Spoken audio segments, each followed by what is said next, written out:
শয়তান সে আমাদের জান্নাত থেকে বের করে দিয়েছিল, আর এখন তার একমাত্র লক্ষ্য হলো আপনাকে এবং আমাকেও জান্নাত থেকে দূরে সরে নেওয়া। সে আমাদের সামনে আসে না, সে আমাদের কানে ফিসফিস করে কথা বলে। ইবলিস কিভাবে আপনার সবচেয়ে প্রিয় জিনিসটাকে ব্যবহার করে আপনাকে আল্লাহর থেকে দূরে সরে নিচ্ছে তা কি আপনি বুঝতে পারছেন? চলুন আজ পর্দার আড়ালে সেই ভয়ঙ্কর সত্যগুলো জেনে নেই। ইবলিসের পরিচয় জানতে হলে, ইবলিসের ধোঁকা সম্পর্কে জানতে হলে ইবলিসের পরিচয়টা আগে জানতে হবে। ইবলিস মূলত ফেরেশতা ছিল না, সে ছিল জিন জাতির অন্তর্ভুক্ত। পবিত্র কোরআনে স্পষ্টভাবে বলা হয়েছে যে সে আগুনের তৈরি ছিল। তার আদি নাম ছিল আজাজিল। সে এতটাই ইবাদত গুজার এবং জ্ঞানী ছিল যে আল্লাহ তাকে সাধারণ জিনদের উপর উচ্চ মর্যাদা দিয়ে ফেরেশতাদের কাতারে শামিল করছিলেন। সে আসমানে ফেরেশতাদের সাথে বসবাস করত এবং তাদের শিক্ষক হিসেবে পরিচিত ছিল। আল্লাহ যখন প্রথম মানুষ আদম আলাইহিস সালামকে সৃষ্টি করলেন তখন ইবলিসের প্রকৃত চরিত্র প্রকাশ পেল। আল্লাহ ফেরেশতা ও ইবলিসকে নির্দেশ দিলেন আদমকে সিজদা করতে। ফেরেশতারা বিনা দ্বিধায় সিজদা করলেও ইবলিস তার সরাসরি প্রত্যাখ্যান করে। সে যুক্তি দেয়, আপনি আমাকে সৃষ্টি করেছেন আগুন থেকে আর আদমকে সৃষ্টি করেছেন কাদা মাটি থেকে। আমি তার চেয়ে শ্রেষ্ঠ, কারণ আমি সৃষ্টি হয়েছি আগুন থেকে। তার এই বংশগত বা জাতিগত অহংকার ছিল তার প্রথম পাপ। সে আল্লাহর আদেশের চেয়ে নিজের যুক্তিকে বড় করে দেখেছে।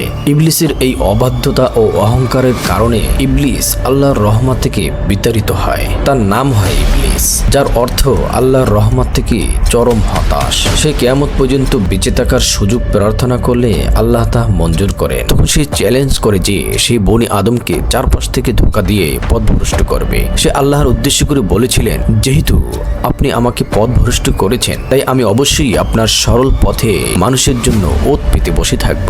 সেই ঘোষণা দেয় যে মানুষ চারদিক থেকে সে আক্রমণ করবে। সে সামনে থেকে মানুষকে আক্রমণ করবে, এভাবে মানুষকে পরকাল নিয়ে সংশয় ফেলবে এবং দুনিয়ার মোহে অন্ধ করবে। মানুষকে সে পিছন থেকে ধোঁকা দেবে এইভাবে যে সে দুনিয়ার ধন সম্পদ ও বিলাসিতার প্রতি অতিরিক্ত আসক্তি তৈরি করবে।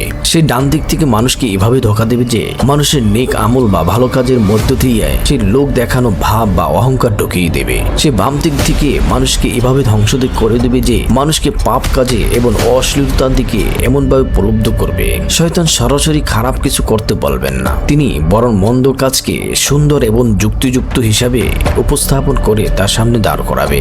যেমন একবার করলে কিছু হবে না বা সবাই তো করছে, তুমি করলে দোষ কি? এভাবে সে মানুষকে ফাঁদে ফেলবে, মানুষের মনের ভিতরে সন্দেহ তৈরি করবে। একটি সবচেয়ে পরিচিত পদ্ধতি এটি হলো মানুষের মনে সন্দেহ তৈরি করা। শয়তান মানুষের মনে নিজের সম্পর্কে, অন্যের সম্পর্কে বা বিশ্বাসের বিষয়ে অহেতুক সন্দেহ এবং ভয় ঢুকিয়ে দেয়। এর ফলে মানুষ মানসিকভাবে অশান্তিতে থাকে।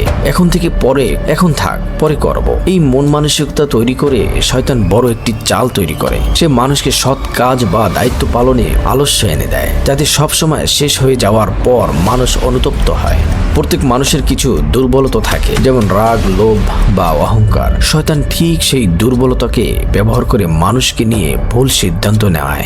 শয়তানের অন্যতম প্রধান কৌশল হলো মানুষকে এটা বোঝানো যে সে অনেক বড় গুনাহ বা ভুল করে ফেলেছে। সে মনে মনে বলে, তোমরা যা অপরাধ করেছো তাতে সৃষ্টিকর্তা আর কখনোই তোমাকে ক্ষমা করবে না। এর ফলে মানুষ তওবা বা সংশোধনের পথ ছেড়ে দিয়ে আর বেশি খারাপ পথে চলে যায়। শয়তান মানুষের মনের ভিতর হীনমন্যতায় ঢুকিয়ে দেয়। সে মানুষকে বিশ্বাস করায় যে তুমি অপদার্থ, তোমার দ্বারা কিছুই হবে না, তুমি সবার চেয়ে পিছিয়ে। এই নেতিবাচক চিন্তা মানুষকে অলস এবং লক্ষ্যহীন করে তোলে। ভবিষ্যৎ সম্পর্কে অহেতুক চিন্তা ও দারিদ্রতার ভয় দেখানো শয়তানের একটি কাজ। সে বর্তমানের সুখ বা প্রশান্তি কেড়ে নিয়ে মানুষকে সারাক্ষণ কাল্পনিক এক বিপদের আশঙ্কায় রাখে, যাতে মানুষ বর্তমানের ভালো কাজগুলো মন দিয়ে করতে না পারে।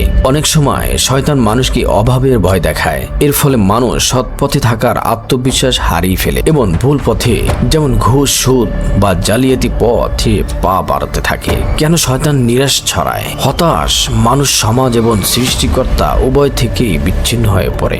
নিরাশা মানুষকে মানসিকভাবে পঙ্গু করে তোলে, ফলে সে কখনো গঠনমূলক কাজ করতে পারে না। চরম হতাশা থেকে মানুষ আত্মঘাতী সিদ্ধান্ত বা নেশার মতো আত্মধ্বংসী পথ বেছে নেয়। শয়তান মানুষকে বোঝাতে চায় যে তোমার ভুলগুলো এত বড়ই যে ক্ষমা পাওয়ার কোনো পথ নেই। এই চরম নিরাশা মানুষকে আরো বড় ভুলের দিকে ঠেলে দেয়। একটি কথা মনে রাখা জরুরি, শয়তানের ধোঁকা কেবল বাইরে থেকে আসে না, অনেক সময় আমাদের ভিতরের প্রবৃত্তি এর সহায়ক হিসাবে কাজ করে। সচেতনতা এবং ইতিবাচক চিন্তা এই ধোঁকা থেকে মানুষকে বাঁচাতে পারে। ইবলিস আল্লাহকে চ্যালেঞ্জ করে দিয়ে বলেছিলেন, আপনি তাদের অধিকাংশকে কৃতজ্ঞতা পাবেন না। অর্থাৎ সে মানুষকে এতটাই অকৃতজ্ঞ এবং আল্লাহর অবাধ্য বানাবে যে তারা তার ইবাদত করতে চাইবে না। আল্লাহ ইবলিসের এই চ্যালেঞ্জ গ্রহণ করে, তবে একটি বিশেষ শর্ত দেন। আল্লাহ বলেন, যারা ইবলিসের অনুসরণ করবে তাদের দিয়েই তিনি জাহান্নামের পূর্ণ করবেন। তবে আল্লাহর মুখলিস বা একনিষ্ঠ বান্দাদের উপর ইবলিসের কোনো ক্ষমতা চলবে না। আল্লাহ ইবলিসের এই চ্যালেঞ্জ গ্রহণ করলেন, কিন্তু জানিয়ে দিলেন যারা আল্লাহর প্রকৃত বান্দা